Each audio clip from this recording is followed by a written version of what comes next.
Hello everyone and welcome back to my channel. Today we'll be looking at one topic that's crucial to anybody who is aspiring to immigrate to Canada. 10 ways that you can migrate to Canada if you are after the age of 40. Let's kick it off with the Express Entry program, which is essentially a golden ticket to any skilled worker who is looking to immigrate to Canada. The purpose of this particular immigration program is to allow individuals who are in the position to at least fill labor shortages in Canada to be able to immigrate to help close those labor shortage gaps. One of the advantages that you have, especially when you decide to pursue immigration through this particular route, is quicker processing times. Most people who go through this route and are nominated to immigrate ends up getting their whole application process averaging around 6 months. The Express Entry system is a way for the Canadian government to manage applications for certain immigration pathways, specifically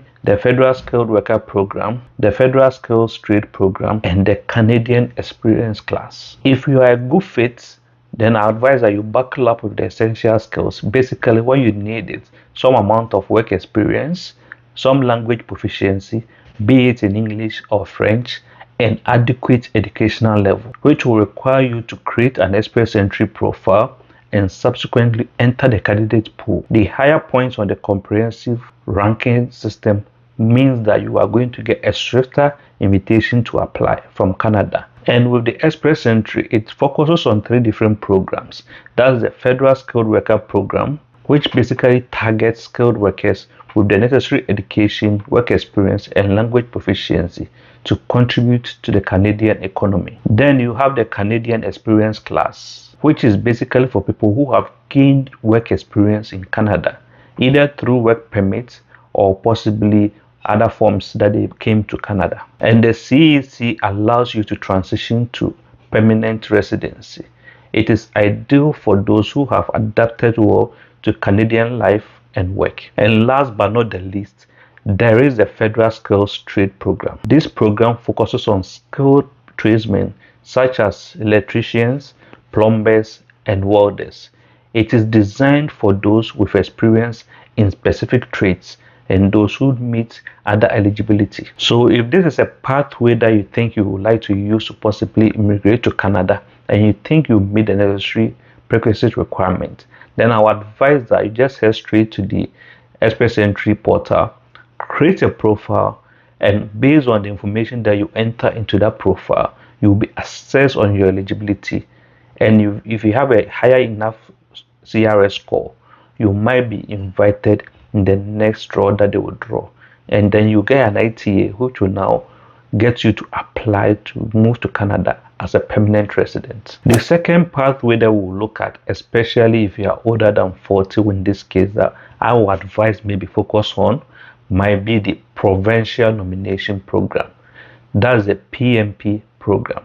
And this is immigration pathway programs that are run by the individual provinces to try and bring people in to fill labor shortages in their individual provinces. And from my research, I realized that all the provinces and territories in Canada, besides Quebec, which has its own system, one way or the other, run individual immigration programs. And this is a neat feature. If you have a soft spot for a particular province, you can now look at that province program and try to give them reasons why you want to immigrate to that particular province. And based on your eligibility, they might consider you to move to that province. And in most cases, for you to qualify to be nominated by that particular province, you might need to meet some skills and job requirements based on some particular criteria that they've set out. And most provinces have a point system that they try to assess each individual candidate against, just to level the playing field. And in most cases, age is something that they don't put much consideration on. Because I realized that if you are between the ages of 18 to most times 45 or 50, they end up giving everybody the same amount of scores. But the difference will either come in the work experience or educational level that you might have. And in most cases, if you have strong connection to that particular province, it might help you in the point system. So either because you studied in that particular province or you have family members living in that particular province. So if you have a family member who lives in a particular province and as a result you have a soft spot for that province, it might be good for you to pay close attention to the immigration program and maybe put in an application to enter their pool and see whether you'll be considered. And if you decide to go through the PMP route, there might be two different processes that you can choose between if you want to pursue permanent residency when you are nominated. One option is to go through the express entry route. That means you take the points that you get for being nominated by the province. So you get 600 points if you are nominated by a particular province. Then now you take it to the express entry. So whatever score that you are getting at the federal level, they now add that 600 points to it. So if you had, let's say, 400 points, if they add that 600, now you have 1,000 points. So that the next draw that's done in the federal level, you get nominated. But if that's not the route that you want to go through, you can choose to also go through the non-express entry route, where your processes and your PR process will be handled by the province itself. So in that case, you are telling the province to help process your PR applications. So your application is not going to go to the federal level, and everything is done at the particular province. And whichever route that you decide to go through, there will be pros and cons, and it's always advisable to weigh the pros and cons before you choose the one that serves your need. The third pathway that possibly I will advise you to pay close attention to, especially if you are much older and as a result you are not competitive at the express entry level, is the family sponsorship. If you have a family member who is a Canadian citizen or possibly a Canadian permanent resident, then this particular route might be the route for you. So whether it's your spouse, your parent, or your child who is a citizen or possibly a permanent resident, they might be able to sponsor you on your Canadian journey. So if you have somebody there who is a citizen or a permanent resident that you are related to, then this is something that you can pay close attention to, because it might be your ticket to Canada. Because one thing that Canada government is very interested in is trying to bring loved ones and family members together. So they try as much as possible to find ways of bringing family members together, because they are very family oriented and they don't want to have family members being separated. So just because one person has that particular golden ticket, they might be able to sponsor the others to come along. So just in case I've tickled your fancy and you might want to sponsor a particular family member, these are people that at least might qualify for you to sponsor. One is spouse or common law partner. That is somebody that you are legally married to or in a common law relationship with. Secondly, dependent children.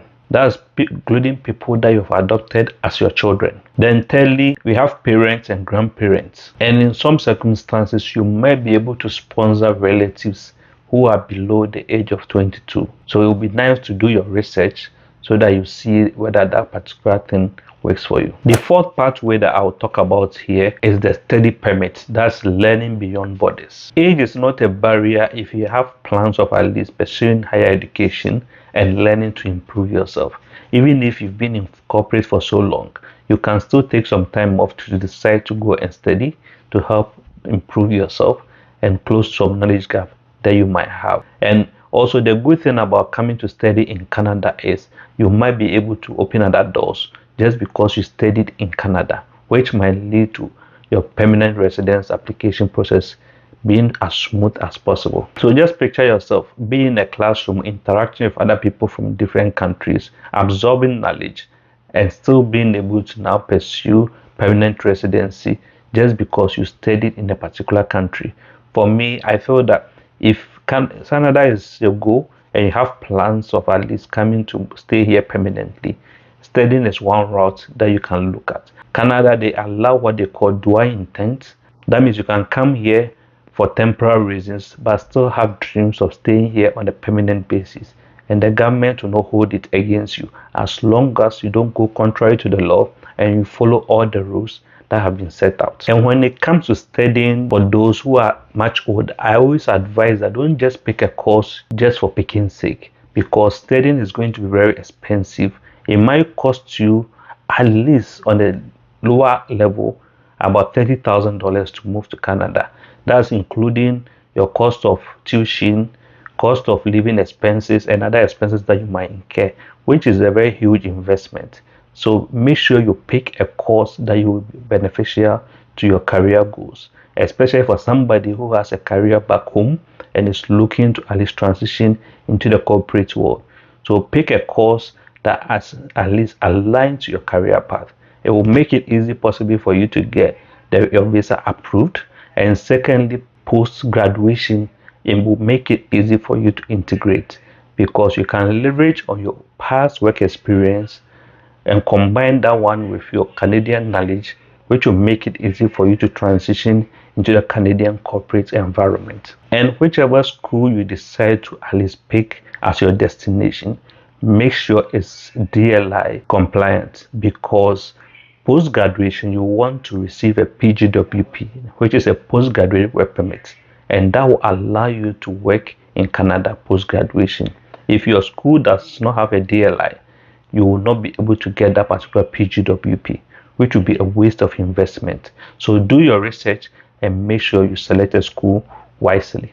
The fifth pathway is the work permit route. That's from job offers to residency. The work permit route is practical and effective. Basically, all you have to do is find a job in Canada, gain work experience, and just let your skills shine. In Canada, employers value experience regardless of your age. So my advice would be, if you have some amount of work experience and you think you have some skills that will be required by a Canadian employer, polish your resume, network, and explore job openings that are out there. Remember, age is just a number when you are chasing your Canadian dream. So what you need to do is, with this particular route, you need to do the legwork.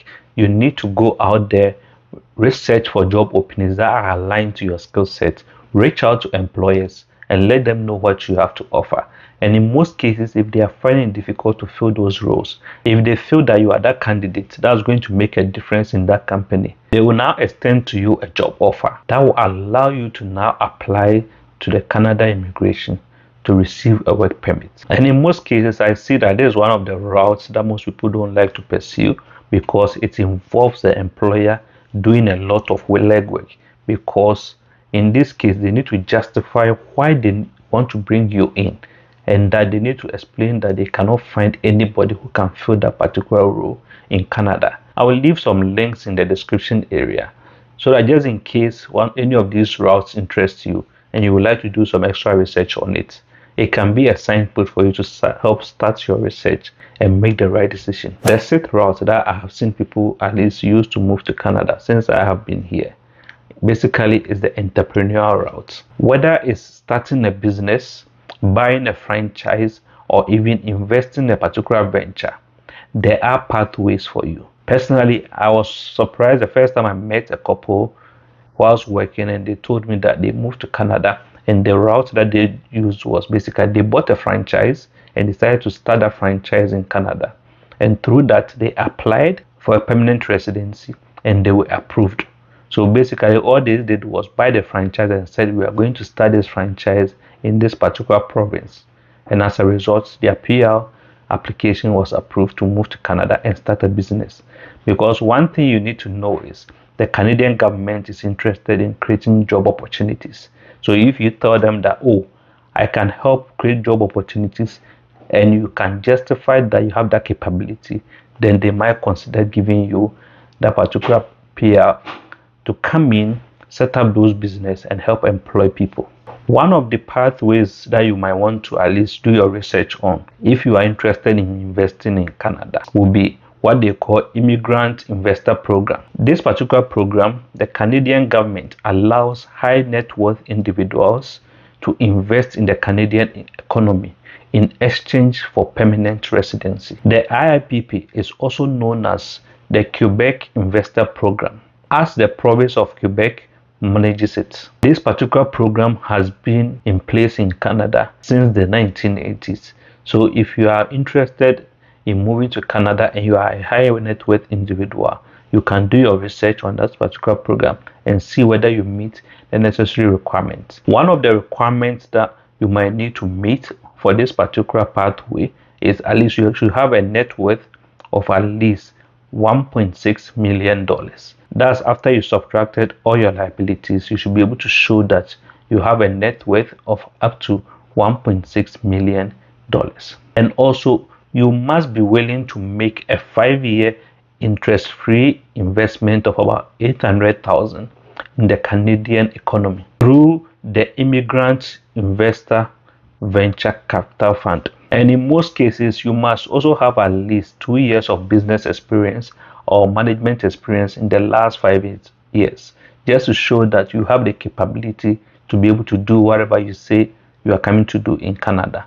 The number 7 program that we will look at here is the Temporary Foreign Worker Program. The Temporary Worker Program allows you to work in Canada temporarily, gain work experience, adapt to the Canadian work culture, and explore the beauty of the Great White North. Who knows, this temporary gig could lead to permanent residency, like a sneak peek into your future life in Canada. The whole purpose of this TFWP was to establish skills and labor market shortage in various industries due to the aging population. All it does is it allows Canadian employers to hire foreign workers when qualified Canadians or permanent residents are not available. The temporary foreign workers come in, contribute to the success and growth of industries like agriculture, healthcare, and even technology. Some of the key features of the TFWP are that 1, it covers a wide range of job positions, so Canadian employers can hire foreign workers for specific roles. Secondly, it had to do with the labor market impact assessment, which was a crucial step in the TFWP hiring process. Mostly, they need to obtain an LMI to show that they can't find any Canadian or a permanent resident to fill that particular job position. If now they extend a particular job offer to you, you can now go ahead and submit a copy of the LMI or the LMI number along with the work permit application that you are submitting. Then there is the International Mobility Program. But since May 2024, there are a few changes that has been made to this particular route that you have to be mindful of. One has to do with the LMI validity. Firstly, the new LMIs are valid for 6 months as compared to in the past where they were just 12 months. And the whole idea is to make sure that the accurate needs of the markets are satisfied. Secondly, there's reduction in the workforce, which means that employers identified in the 2022 Workforce Solution Roadmap will have reduction from 30% to 20% of total workforce that they can bring in through the TFWP. That's mainly low wage stream, with the exception for construction and healthcare sectors. So if you feel that the TFWP is a pathway that possibly you would like to use to possibly move to Canada, I will leave a link in the description area that you can use to possibly do some research and see whether it's something that might be your golden ticket to Canada. The 8th pathway that I will talk about here is the Atlantic Immigration Pilots. If you are drawn to any of the Atlantic provinces, which are New Brunswick, Newfoundland and Labrador, Nova Scotia, or even Prince Edward Island, then you can consider the Atlantic Immigration Pilot because it is designed to address the labor market needs in these regions. Whether you are a nurse, a chef, or even an IT professional, the Atlantic coast basically just awaits you. The primary goal of this particular program is to address workforce shortages in the regions by attracting skilled workers and international graduates. The key features of the AIP are that 1 is employer driven, which means that the AIP is employer focused. Employers in the Atlantic Canada play a crucial role in hiring foreign workers through this particular program. Secondly, successful applicants under the AIP can obtain permanent residency in Canada. Under this particular program, there are 3 different streams that are available. 1 is the high skilled workers. Secondly, there's the intermediate skilled workers. Then there's the international graduates. In this particular one, the process goes like, firstly, you get a job offer, which is a valid job from the employer by the AIP. Secondly, there's an endorsement. That is, the employer must endorse your application by submitting a form to the provincial government.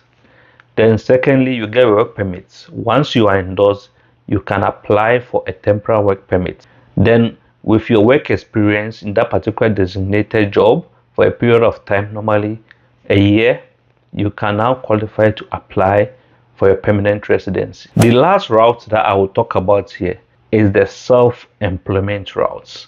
And this particular one is basically for artists, athletes, and creatives. With the self-employed persons program, which is the SEPP program, it is a unique Canadian immigration pathway that allows people who are artists, athletes, and creatives to apply for a permanent residency. So basically, the SEPP is designed for individuals who are self-employed in the fields of arts, culture, recreation, or even sports. And its purpose is merely to promote economic and cultural development in Canada by attracting self-employed individuals with valuable entrepreneurial skills. And before you jump off this video and start applying, there is a criteria that you have to meet to be able to be eligible for this particular program. Firstly, you should have the relevant work experience. That means you should demonstrate that you have experience in the field during the last 5-year period before your application. Secondly, you need to show intent and ability. That means they need you to prove that you have the intent and ability to be self-employed in Canada if you are given the chance to move here as a self-employed individual. Then lastly, you need to show significant contribution that demonstrates an intention to make a significant contribution through the cultural or athletic self-employed activities. The SEPP covers a wide range of occupations, including journalists, librarians, editors, producers, directors, musicians, choreographers, painters, photographers, graphic artists, technicians, announcers, creative designers, actors, camera operators, that's for video and even film, sound technicians, athletes, coaches, and even referees. Other arts, cultural, and recreational occupations might be eligible. So if your occupation falls under any of these ones I have listed, you can at least do your research on this particular route and see whether you qualify to possibly use it to immigrate to Canada for permanent residency. So these are a few pathways that I felt I should share with you guys. Especially, I realize that most of the people that I'm interacting with are individuals who are much older, possibly over the ages of 40, who have a career, and as a result, possibly they are not very competitive in the express entry routes, and they are looking for other routes that they can use to immigrate to Canada. If you got value out of this video, kindly hit the like button so that YouTube will see value in this video and show it to other people. And also remember to ring the notification bell so that you don't miss other content that's coming from me. And feel free to share this video with other family members or friends that you think it will really help.